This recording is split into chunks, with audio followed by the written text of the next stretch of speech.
فلمون کا خط اس کا پہلا باب اس کی پہلی 7 آیات میں لکھا ہے، پولس کی طرف سے جو مسیح یسوع کا قیدی ہے اور بھائی تیموتھیوس کی طرف سے اپنے عزیز اور ہم خدمت فلمون اور بہن افیا اور اپنے ہم سپاہ ارخپس اور فلمون کے گھر کی کلیسیا کے نام، فضل اور اطمینان ہمارے باپ خدا اور خداوند یسوع مسیح کی طرف سے تمہیں حاصل ہوتا رہے۔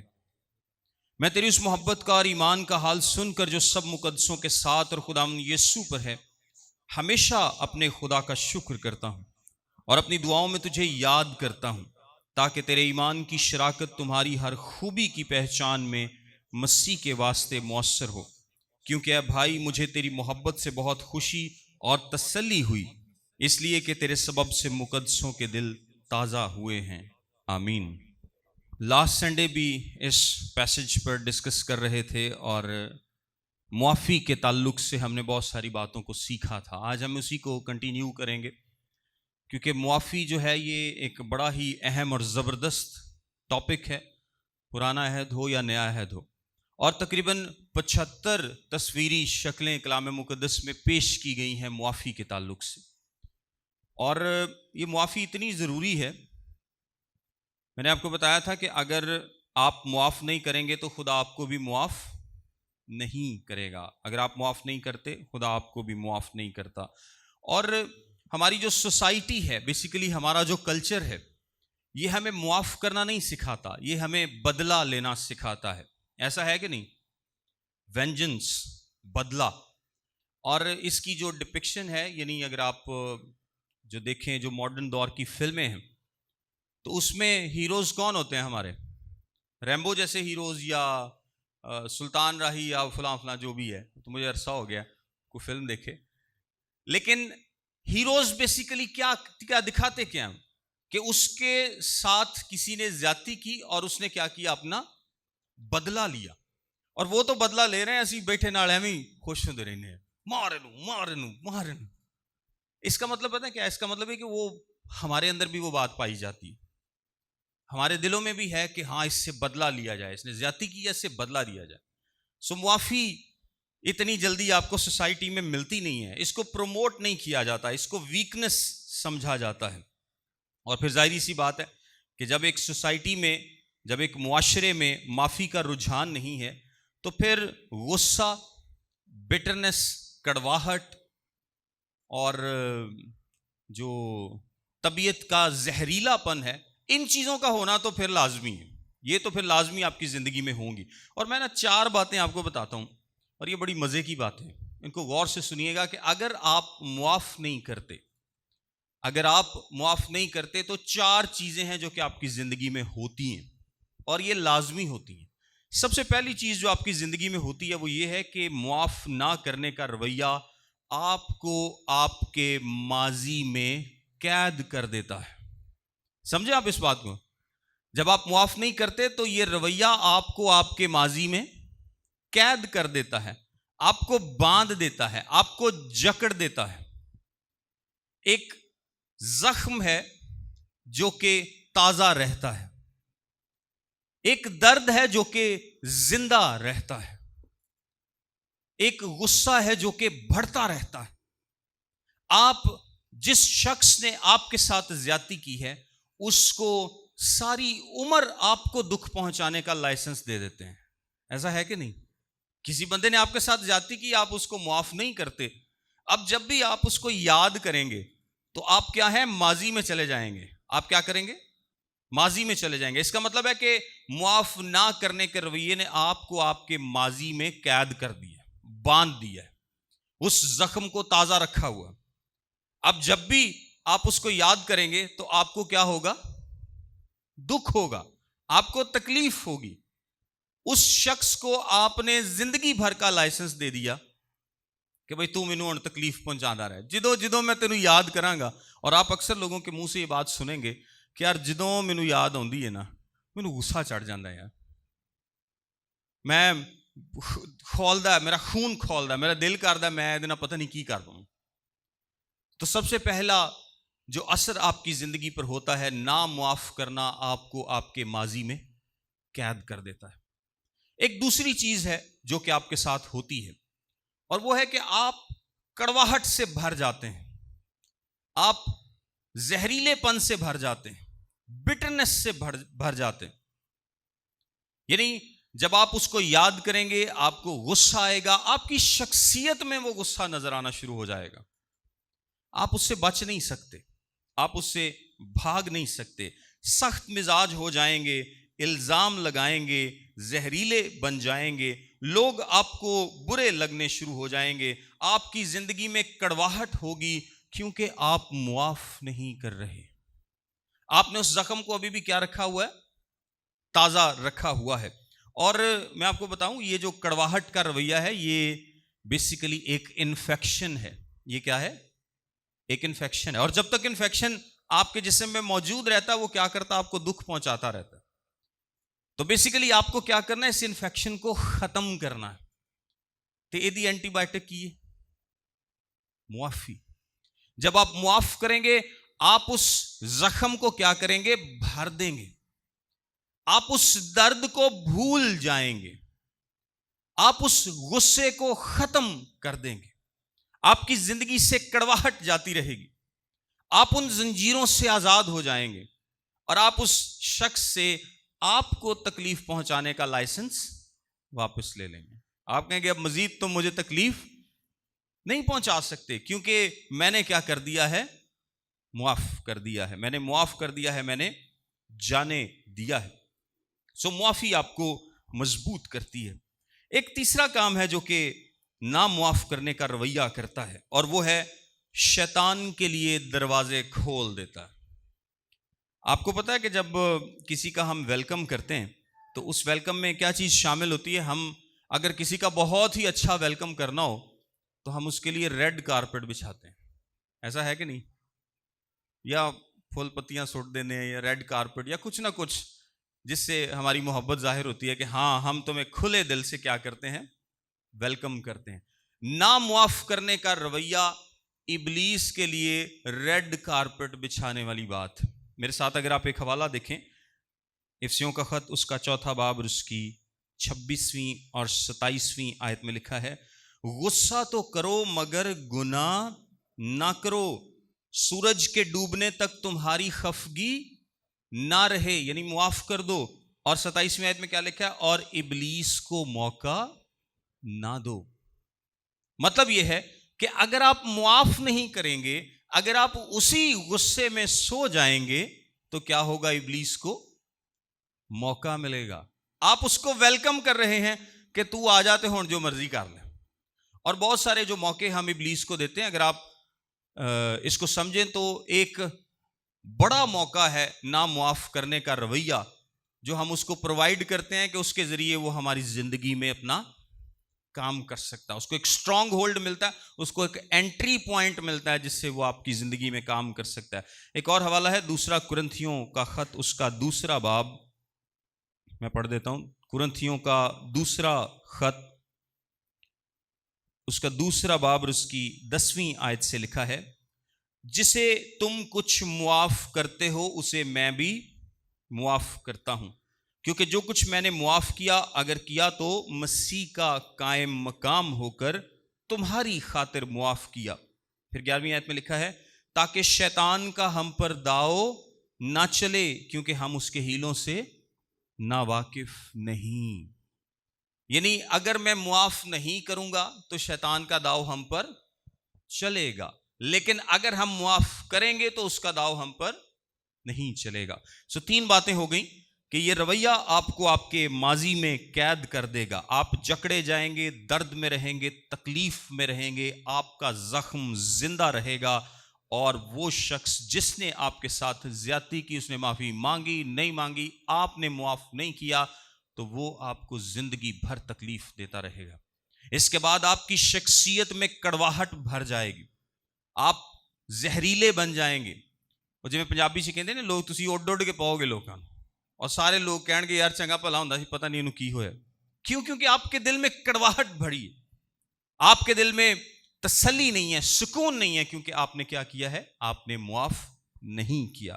تیسرے نمبر پر آپ شیطان کے لیے دروازہ کھول دیتے ہیں اور اس کو موقع دیتے ہیں کہ وہ آپ کی زندگی میں کام کرے۔ ایک چوتھا کام ہے جو کہ معاف نہ کرنے کے رویے سے ہوتا ہے، اور وہ ہے کہ آپ خدا کے ساتھ اپنی رفاقت کو کمزور کر دیتے ہیں۔ خدا کے ساتھ اپنی رفاقت کو کمزور کر دیتے ہیں۔ اب یہ کیسے ہوتا ہے؟ یہ اس لیے ہوتا ہے، دیکھیں کلام میں بڑی سیدھی سیدھی بات لکھی ہے کہ معاف کرو تمہیں بھی معافی ملے گی، اور اگر تم معاف نہیں کرو گے تو تمہیں بھی معافی نہیں ملے گی۔ آپ کی دعائیں قابل قبول نہیں، آپ کی پرستش قابل قبول نہیں۔ ایون کہ یسوع مسیح نے کیا کہا تھا کہ اگر تو قربانی گزران رہا اور تجھے یاد آتا ہے کہ تیرے بھرا نال لڑائی ہے تو کی کر، قربانی چھڑ دے اور جا کر پہلے اپنے بھائی سے صلح کر۔ معافی زیادہ ضروری ہے قربانی سے، معافی زیادہ ضروری ہے۔ اگر آپ معافی کے بغیر عبادت کریں گے تو اس کا کوئی فائدہ نہیں۔ جنہ مرضی چرچ آؤ، جنہ مرضی باتاں کرتے رہو، جنہ مرضی گیت گاندے رہو، لیکن اگر تہاڈے دل چ کڑواہٹ ہے اور تسی کسی کو معاف نہیں کیتا تو اس کا کیا مطلب ہے کہ آپ کی عبادت بھی کام نہیں آئے گی۔ سو ہم اپنے آپ کو ایک ایسی پوزیشن پر رکھتے ہیں جہاں پر ہم میکسیمم برکت خدا سے نہیں لے سکتے۔ اگر ہم کسی کو معاف نہیں کرتے تو ہم اپنے آپ کو برکت کی پلیس سے ہٹا دیتے ہیں۔ ہم جہاں پر خدا سے میکسیمم برکت حاصل کر سکتے ہیں، اپنے آپ کو اس جگہ سے ہٹا کر ایک ایسی جگہ پہ رکھ دیتے ہیں جہاں پر ہمیں برکت نہیں ملے گی۔ ہم خدا کے ساتھ اپنی فیلوشپ کو کمزور کر لیتے ہیں، ہماری فیلوشپ ہمارے خدا کے ساتھ ویک ہو جاتی ہے۔ یہ 4 باتیں میں نے آپ کو بتائیں، اور بھی بہت ساری ہو سکتی ہیں جو کہ معاف نہ کرنے کا رویہ آپ کی زندگی میں پیدا کرتا ہے۔ اب ہم نے لاسٹ ٹائم فلیمون کے تعلق سے دیکھا تھا کہ معافی اتنی ضروری ہے کہ ایک پوری کتاب، چاہے وہ ایک چھوٹی کتاب ہے لیکن 66 میں سے ایک پوری کتاب اسی سبجیکٹ پر روح القدس نے شامل کرائی ہے۔ اور سبجیکٹ کیا ہے؟ میں تھوڑا سا دہرا دیتا ہوں۔ فلیمون ایک شخص ہے جو کہ کلسے کی کلیسیا میں موجود ہے۔ کلسے ایک چھوٹا سا قصبہ ہے اور وہاں پر فلیمون نامی شخص کے گھر میں چرچ ہوتا ہے۔ اور میں نے آپ کو بتایا تھا کہ پہلی 3 صدیوں میں چرچز نہیں ہوا کرتے تھے، لوگ گھروں میں عبادت کیا کرتے تھے کیونکہ ان پر بڑی سختی تھی، ایذار رسانی تھی، اور لوگ اگر کہیں پر جمع ہو کر عبادت کرتے تو بعض اوقات ان سب کو مار دیا جاتا اور جلا دیا جاتا تھا۔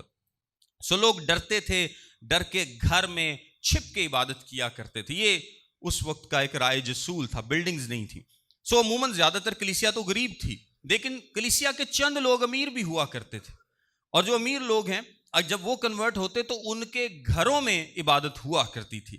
اب ظاہری سی بات ہے کہ جو شخص امیر ہے اس کے پاس ایک بڑا گھر ہوگا، اور بڑے گھر میں بڑے کمرے بھی ہو سکتے ہیں، اور اگر ایک کمرہ جہاں پر 30 40 50 لوگ بھی بیٹھ سکتے ہیں تو وہ وہاں پر کیا کرتے تھے؟ عبادت کیا کرتے تھے۔ اور جو فلیمون ہے اس کے گھر میں عبادت ہوتی تھی۔ ہمیں کلام سے یہ نہیں پتہ چلتا کہ یہ کوئی ایلڈر تھا، پاسٹر تھا، لیکن یہ ضرور پتہ چلتا ہے کہ یہ ایک امیر شخص تھا، اس کے پاس ایک بڑا گھر تھا اور اس کے گھر میں عبادت ہوتی تھی۔ اس کا ایک غلام تھا جس کا نام کیا تھا؟ اونیسموس۔ اس کے غلام کا کیا نام ہے؟ اونیسموس۔ اب یہ جو اونیسموس ہے اس نے کیا کیا؟ اس نے فلیمون کے گھر سے چوری کی۔ اب آلدو کہ فلیمون ایک بڑا ہی محبت کرنے والا شخص ہے، لیکن اونیسموس کیونکہ کنورٹ نہیں ہوا، اس نے یسوع مسیح کو قبول نہیں کیا، اس لیے وہ کیا کرتا ہے؟ وہ اس کے گھر سے بھاگ جاتا ہے۔ ہم نے تفصیل سے پچھلے لیکچر میں دیکھا تھا غلامی کے بارے میں بہت ساری باتوں کو۔ سو اونیسموس کیا ہے؟ ایک غلام ہے، اور غلام کیا کرتا ہے؟ نہ صرف بھاگ جاتا ہے بلکہ اس کے گھر میں چوری بھی کرتا ہے۔ تو دونوں جرم ایسے ہیں جن کے لیے اونیسموس کو نہ صرف سزا ہو سکتی ہے بلکہ اس کو موت کی سزا بھی ہو سکتی ہے۔ اونیسموس بھاگ کے کہاں پر جاتا ہے؟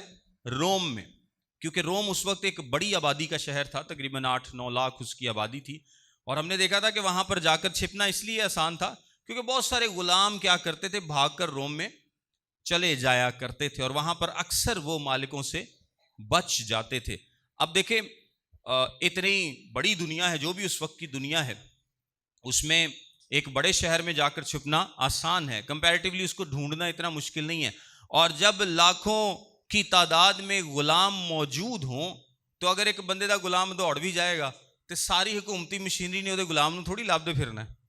یہ زیادہ تر کس کی ذمہ داری ہوگی کہ بندہ آپ ہی کتے نہ کتے لاب لے, کیونکہ اس وقت غلام بہت زیادہ ہوا کرتے تھے اور بہت زیادہ آزاد بھی ہوتے تھے. ہم نے ان ساری باتوں کو دیکھا تھا. اب روم میں جو اونیسموس ہے اس کی ملاقات خدا کی طرف سے پولس رسول کے ساتھ ہوتی ہے. پولس اس وقت روم میں قید میں تھا, لیکن اس سے لوگ مل سکتے تھے, وہ لوگوں سے ملا کرتا تھا, ان سے بات کیا کرتا تھا. اس کی ملاقات پولس رسول سے ہوتی ہے اور پولس کی تعلیم کی وجہ سے اونیسموس کیا کرتا ہے, یسوع مسیح کو قبول کر لیتا ہے. جب اس کو پتا چلتا ہے کہ یہ فلیمون کا غلام تھا اور وہاں سے بھاگ آیا ہے, تو پھر پولس فیصلہ کرتا ہے کہ میں اس کو اس کے مالک کے پاس واپس بھیجوں گا, اور ساتھ میں ایک خط لکھتا ہے فلیمون کے نام کہ تو اس کو کیا کر دے, معاف کر دے. تو اس کو کیا کر دے, معاف کر دے. سو یہ اوورال اس خط کا کانٹیکسٹ ہے. آج میں آپ کو 4 باتیں بتاؤں گا جو کہ ایک معاف کرنے والے شخص کے اندر ہوتی ہیں, اور یہ 4 باتیں فلیمون کے اندر پائی جاتی ہیں. یہ 4 سے 7ویں آیت تک آج ہم ٹیکسٹ اس کا دیکھیں گے کہ کون سی 4 باتیں ہیں جو کہ ایک معاف کرنے والے شخص کے اندر پائی جاتی ہیں. آئیے 4 آیت سے دیکھیں. لکھا ہے, میں تیری اس محبت کا اور ایمان کا حال سن کر جو سب مقدسوں کے ساتھ اور یسوع مسیح پر ہے. اگر آپ اس کو گریک کنسٹرکشن میں دیکھیں تو یسوع کے تعلق سے بات پہلے ہے اور مقدسوں کے تعلق سے بات بعد میں ہے. میں اس کا مطلب سمجھاتا ہوں, یہ 2 آیتیں تھوڑی سی مشکل ہیں. اس کا مطلب یہ ہے کہ پولس کہتا ہے کہ میں جب بھی تیرا حال سنتا ہوں تو میں کیا کرتا ہوں, خداوند کا شکر ادا کرتا ہوں اور اپنی دعاؤں میں تجھے یاد کرتا ہوں. اس کا مطلب پہلا تو سیدھا مطلب یہ ہے کہ پولس رسول کے پاس ایک لسٹ ہے جس میں وہ کیا کرتا, اور آپ اس کے اکثر خطوط میں یہ دیکھیں گے کہ پولس اکثر کیا کرتا تھا, وہ لوگوں کے لیے دعا کیا کرتا تھا. آپ کبھی بھی اس پوزیشن پر نہیں پہنچ سکتے کہ آپ کہیں کہ جی مجھے دعا کی ضرورت نہیں ہے, مجھے کسی کے لیے دعا کرنے کی ضرورت نہیں ہے, یا کسی کو میرے لیے دعا کرنے کی ضرورت نہیں ہے, میں اکیلا ہی بڑا. ایسا نہیں ہوتا, ایسا نہیں ہو سکتا. سو پولس رسول کیا کرتا ہے, وہ لگاتار مقدسوں کے لیے دعا کرتا ہے, اور فلیمون کو وہ انکریج کرتا ہے کہ اے فلیمون, میں جب بھی تیرا حال سنتا ہوں میں خدا کا شکر ادا کرتا ہوں. دیکھیں کتنی خوبصورت بات ہے. اگر آپ تھوڑا سا اس کو امیجن کر کے دیکھیں, غور کر کے دیکھیں کہ خدا کا اتنا بڑا رسول فلیمون سے کیا کہہ رہا ہے کہ اے فلیمون, میں جب بھی تیرے لیے دعا کرتا ہوں میرے پاس کوئی نیگیٹو بات نہیں ہوتی کہ میں کہوں خدایا فلیمون دے دل نو بدل دے, فلیمون دے اندر غصہ ہے انہوں کٹ دے, فلیمون دے دل چ کڑواہٹ ہے انہوں باہر کٹ دے, فلیمون لوکاں نال گل نہیں صحیح کردا خدایا انہوں ٹھیک کر دے. وہ کہتا ہے کہ میں راضی ہوں تجھ سے, میں تیرے کردار سے راضی ہوں, میں تجھ سے خوش ہوں. اے فلیمون, میں جب بھی تجھے یاد کرتا ہوں میں اپنے خدا کا شکر ادا کرتا ہوں. یہ ایسے ہی ہے کہ آج آپ کسی کے لیے دعا کرنے بیٹھیں اور پھر آپ یاد کریں اس شخص کو کہ میں اس کے لیے کیا دعا کروں, اور آپ کو لگے کہ یار نہیں, وہ شخص بالکل خدا کی مرضی کے مطابق زندگی گزار رہا ہے. پھر آپ کیا کریں گے, آپ ڈیفینیٹلی خدا کا شکر ادا کریں گے کہ خدا میں تیرا شکر ادا کرتا ہوں بھائی فلاں کے لیے, میں بھائی فلاں کے لیے تیرا شکر ادا کرتا ہوں کیونکہ وہ خدا کی مرضی کے مطابق چل رہا ہے. یہ بہت بڑی کمنڈیشن ہے, یہ بہت بڑی تعریف ہے جو کہ فلیمون کے لیے کی گئی ہے کہ میں جب بھی تجھے یاد کرتا ہوں کوئی نیگیٹو بات میرے ذہن میں نہیں آتی, بلکہ میں کیا کرتا ہوں, خدا کا شکر ادا کرتا ہوں. اب خدا کا وہ شکر کیوں ادا کرتا تھا, کیونکہ فلیمون کے اندر 4 باتیں میں نے آپ کو بتایا اس کے کردار میں پائی جاتی, اور وہ 4 بڑی اہم باتیں ہیں جو کہ ہم سب کے کردار میں ہونی چاہیے. سب سے پہلے نمبر پر فلیمون کو یسوع کا خیال ہے. یہاں پہ لکھا ہے نا, میں تیری اس محبت اور ایمان کا حال سن کر جو سب مقدسوں کے ساتھ اور خداوند یسوع مسیح پر ہے. محبت کس سے ہے, انسانوں سے. کام کیسے کرتی ہے, ایمان سے. اس کو یسوع مسیح کا خیال اس کے ذہن میں رہتا ہے, اس کو یسوع مسیح کا خیال ہے, کنسرن ہے. وہ یسوع کے بارے میں سوچتا ہے کہ میں کس خدا کا ماننے والا ہوں، وہ جس نے صلیب پر میرے گناہوں کے لیے اپنی جان دی، وہ جو میرے لیے موا، میں اس جیسا بننا چاہتا ہوں۔ میں چاہتا ہوں کہ اس کی مرضی میری زندگی میں پوری ہو۔ میں چاہتا ہوں میں اس کے خلاف کچھ نہ کروں۔ میں چاہتا ہوں کہ جو باتیں وہ سکھا کے گیا ہے یا آج بھی سکھا رہا ہے میں انہی پر عمل کروں۔ میں چاہتا ہوں کہ میری زندگی سے یسوع کا نام جلال پائے۔ ہر وقت اس کے ذہن میں کیا ہے؟ یسوع کا خیال ہے، جو کہ ایک ایماندار کے اندر، ایک معاف کرنے والے شخص کے اندر ہوتا ہے۔ وہ یسوع کے بارے میں سوچتا ہے کہ یسوع نے مجھے کیا کہا، اس کی تعلیم کیا ہے، وہ مجھے کیا سکھاتا ہے، اس کی کیا مرضی۔ اور جب آپ اس کی مرضی کو اپنی زندگی میں لے لیتے ہیں، یسوع کے بارے میں سوچتے ہیں کہ مجھے اس جیسا بننا ہے، تو معاف کرنا بڑا آسان ہو جاتا ہے۔ ایسا ہے کہ نہیں؟ بڑا ایزی ہو جاتا ہے، آپ کو ذرا بھی مشکل نہیں ہوتی۔ دوسرے نمبر پر وہ کہتا ہے مقدسوں کے ساتھ۔ فلیمون کو نہ صرف یسوع کا خیال ہے بلکہ اس کو اپنے ساتھ کے مقدسین کا بھی خیال ہے۔ اور جو مقدسین کا خیال ہے وہ کیسے کیا جاتا ہے؟ محبت سے۔ یوحنا کے خط میں کیا لکھا ہے؟ جو کوئی خداوند کے حکموں پر عمل کرتا ہے وہ اس کے بچوں سے کیا کرتا ہے؟ محبت کرتا ہے۔ کیا کرتا ہے؟ محبت کرتا ہے۔ جو کوئی محبت کرتا ہے وہی یسوع مسیح کا شاگرد ہے۔ اور محبت کون سی ہے؟ محبت ہے اگاپے محبت۔ اور اگاپے محبت کیا ہوتی ہے؟ بغیر کسی غرض کے، بغیر کسی غرض کے، بغیر کسی فائدے کے، بغیر کسی لالچ کے، یہ جو محبت ہوتی ہے اس کو ہم کیا بولتے ہیں؟ اگاپے محبت۔ یعنی آپ ہماری کلیسیاں ہیں، اگر مجھے کسی غرض سے آپ کے ساتھ محبت ہے تو یہ اگاپے محبت نہیں ہے۔ یا ہم سب کو آپس میں اگر کسی لالچ کے تحت محبت ہے کہ کوئی شخص زیادہ پیسے دے گا، یا اس شخص سے مجھے کوئی فائدہ ملے گا، یا یہ شخص میرے بڑے کام کا ہے تو اس سے میں کوئی کام نکلواؤں گا، اگر ان بنیادوں پر میں محبت کروں گا تو یہ محبت اگاپے محبت نہیں ہے۔ اگاپے محبت بیسیکلی ایک ایسی محبت ہے جس میں کوئی لالچ نہیں ہوتا، جس میں کوئی غرض نہیں ہوتی، جو محبت خدا نے انسان کے ساتھ کی ہے، وداؤٹ اینی لالچ، وداؤٹ اینی غرض۔ خدا کو ہم سے کچھ مل تو نہیں سکتا، ہم کیا دے سکتے ہیں خدا کو؟ ہم کچھ بھی نہیں دے سکتے خدا کو۔ خدا نے ہم سے لامشروط محبت کی ہے، بغیر کسی شرط کے۔ اس کو نہ صرف یسوع مسیح کا خیال ہے، اس کو بھائیوں کا بھی خیال ہے، اس کو کلیسیا کا خیال ہے، اس کو ساتھ کے ایمانداروں کا خیال ہے۔ پھر اگلی آیت میں لکھا ہے تاکہ تیرے ایمان کی شراکت تمہاری ہر خوبی کی پہچان میں مسیح کے واسطے مؤثر ہو۔ یہ آیت تھوڑی سی مشکل ہے سمجھنے میں آپ کو اس کو تھوڑا سا حصوں میں بتاتا ہوں۔ تاکہ تیرے ایمان کی شراکت، تیسرے نمبر پر یہ جو ایمان کی شراکت ہے، یہاں پر اس کا مطلب ہے فیلوشپ۔ یہاں پر اس کا کیا مطلب ہے؟ فیلوشپ۔ اس کو فیلوشپ کا بھی خیال ہے۔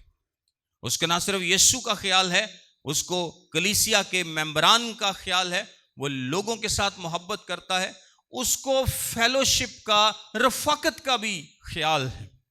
اور یہ جو فیلوشپ کے لیے لفظ استعمال ہوا ہے، اگر میں آپ کو اس کی یونانی روٹ بتاؤں تو اس کا مطلب ہے کسی کے ساتھ ہونے کو انجوائے کرنا، کسی کی رفاقت کو انجوائے کرنا، کسی کی پریزنس کو انجوائے کرنا۔ اے رفاقت نہیں ہے کسی چار لوگ بہ گئے تے نہ ساڈے دل ملتے نے آپس تے نہ ایویں یار مجبوری نہ بس بیٹھے ہیں، ٹھیک ہے عبادت کرنی ہے یا ہن دعائیا میٹنگ ہے تے آنا تے ہے ہی، بندہ ویسے مینوں پسند نہیں ہے۔ یہ رفاقت نہیں ہے۔ رفاقت کا روٹ میننگ کیا ہے کہ جب آپ کسی کی پریزنس کو انجوائے کرتے ہیں۔ اور وہ پتہ کب ہوتا ہے؟ جب آپ کسی کے ساتھ بیٹھتے ہیں، بات کرتے ہیں، تو پھر اکثر لوگ کہتے ہیں یار بہ جا او یار بہ جا چلا جائیں، یعنی آپ چاہتے ہیں کہ وہ بیٹھا رہے، آپ سے بات کرے، آپ ڈسکشن کریں، آپ اس کی پریزنس کو انجوائے کرتے ہیں، اس کے ساتھ بات کر کے آپ کو اچھا لگتا ہے۔ جب آپ کلیسیا کے ممبران کے ساتھ اس طرح کا تعلق رکھتے ہیں تو تب آپ کیا رکھتے ہیں؟ رفاقت رکھتے ہیں۔ یہ رفاقت ہے، یہ فیلوشپ ہے۔ پھر جو بھی کام کرتے ہیں آپ خدا کی عبادت کریں، پرستش کریں، کچھ بھی کریں، بات کریں، انکریج کریں، کچھ بھی کریں، سب کچھ مسیح میں مؤثر ہونا شروع ہو جاتا ہے. سو اس کو مسیح کا خیال ہے، اس کو ساتھ کے ایمانداروں کا خیال ہے، اور اس کو رفاقت کا خیال ہے. آگے ایک بڑی زبردست اور خوبصورت بات لکھی ہے، تاکہ تمہارے ایمان کی شراکت تمہاری ہر خوبی کی پہچان میں مسیح کے واسطے مؤثر ہو. یہ جو لکھا نا ہر خوبی کا کیا مطلب ہے؟ کہ جب ہم مسیح کو قبول کرتے ہیں تو ہمیں بہت ساری خوبیاں ملتی ہیں، ہمارے اندر ہمیں بہت ساری انفارمیشن ملتی ہے، ہمیں بہت سارا نالج حاصل ہوتا ہے. لیکن یہ نالج پریکٹیکل نالج ہونا چاہیے. یہ نالج کیا ہونا چاہیے؟ پریکٹیکل. مثال کے طور پر ہم نے سیکھا کہ معاف کرنا بڑا اچھا ہے، ہم آج سارے سیکھ رہے ہیں. تو یہ کیا ہے؟ یہ ایک نالج، ایک انفارمیشن ہے نا، کہ معاف کرنے سے آپ کی کڑواہٹ جاتی رہے گی، معاف کرنے سے آپ آزاد ہو جائیں گے، معاف کرنے سے آپ اس زخم کو ہمیشہ کے لیے بھر دیں گے، ختم ہو جائے گا، آپ کا انفیکشن ختم ہو جائے گا. یہ ایک نالج ہے. لیکن جب آپ سچ میں معاف کریں گے تو پھر یہ کیا ہوگا؟ ایک پریکٹیکل نالج ہوگا. سو پولس فلیمون کو کہتا ہے کہ جب ہم نے مسیح کو قبول کیا تو بہت ساری خوبیاں، بہت ساری باتیں، بہت ساری انفارمیشن، بہت ساری تعلیم، بہت ساری معلومات ہمیں ملی. میں چاہتا ہوں کہ یہ سب کچھ مؤثر ہو. اور مؤثر کیسے ہوگی؟ جب اس پر عمل کیا جائے گا. عمل کے بغیر یہ مؤثر نہیں ہوگی. کیونکہ وہ فلیمون سے ایک بہت بڑی ریکویسٹ کرنے کو ہے.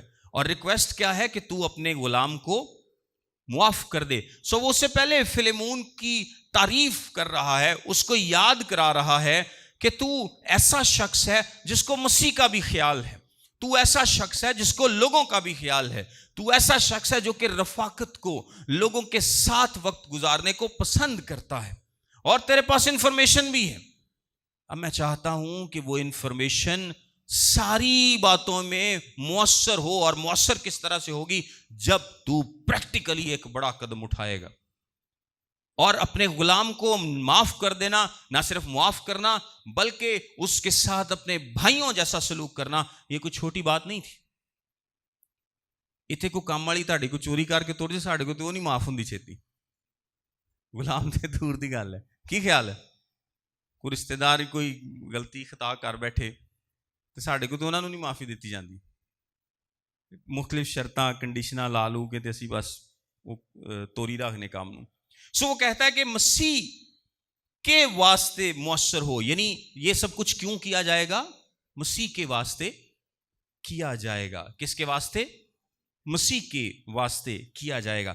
ایک چوتھی بات جو کہ ایک معاف کرنے والے میں ہوتی ہے وہ 7ویں آیت میں ہے. لکھا ہے کیونکہ اے بھائی مجھے تیری محبت سے بہت خوشی اور تسلی ہوئی، اس لیے کہ تیرے سبب سے مقدسوں کے دل تازہ ہوئے. تیرے سبب سے مقدسوں کے دل تازہ ہوئے.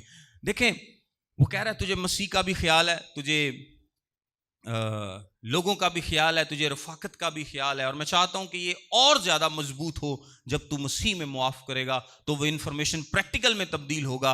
اور تجھے بابرکت ہونے کا بھی خیال ہے. بابرکت ہونے کا خیال کیسے ہے؟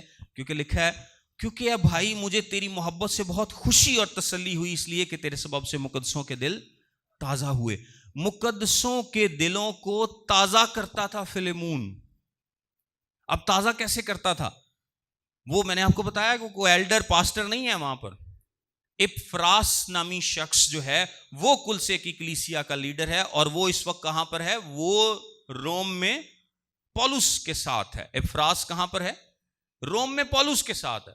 اس کے گھر میں صرف عبادت ہوتی ہے، لیکن یہ اتنا اچھا شخص ہے کہ یہ مقدسوں کے دلوں کو تازہ کرتا ہے، یہ ان کو رینیو کرتا ہے، ان کو انکریج کرتا ہے. ہو سکتا ہے بیماری میں کسی کے کام آتا ہو سکتا ہے کسی کی مصیبت میں ان کے کام آتا ہو سکتا ہے لوگوں کے لیے پیسہ خرچ کرتا ہو سکتا ہے ان کے لیے ایسے مواقع فراہم کرتا ہو کہ وہ اکٹھے ہو کر خدا کے نام کو جلال دے سکیں.